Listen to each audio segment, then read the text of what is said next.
முதலாம் ஆண்டு MBBS மருத்துவ படிப்புகளுக்கான வகுப்புகள் செப்டம்பர் 1ஆம் தேதி தொடங்கும் என மருத்துவ கல்வி இயக்குநர் டாக்டர் கீதாலட்சுமி தெரிவித்துள்ளார்.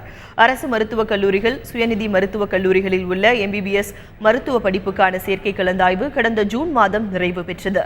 அகில இந்திய இடஒதுக்கீட்டுக்கான கலந்தாய்வு ஆகஸ்ட் மாதம் நடைபெற இருப்பதாகவும், விட்டுப்போன இடங்களுக்கான MBBS-இன் 3ஆம் கட்ட கலந்தாய்வு செப்டம்பர் மாதம் 5ஆம் தேதி முதல் 10ஆம் தேதி வரை நடைபெறும் என்றும் மருத்துவ கல்வி இயக்குநர் டாக்டர் கீதாலட்சுமி தெரிவித்துள்ளார்.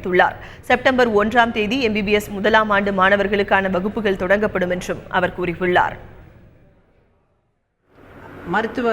மருத்துவ சீட் MBBS BDS சீட்டுக்கும், மேலும் ஆல் இண்டியா கோட்டாவில்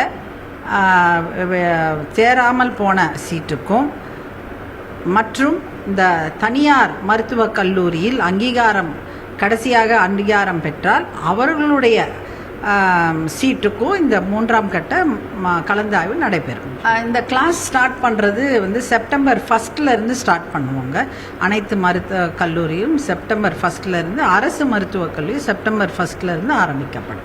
மருத்துவ கல்வி மருத்துவ சேவை இயக்குநரகத்தின் கீழ் உள்ள 170 காலி பணியிடங்களை நிரப்புவதற்கான கலந்தாய்வு சென்னை DMS வளாகத்தில் நடைபெற்றது. இந்த கலந்தாய்வில் 50 மருத்துவ அதிகாரிகளும் முதுநிலை மாணவர்கள் 114 பேரும் பங்கேற்றனர்.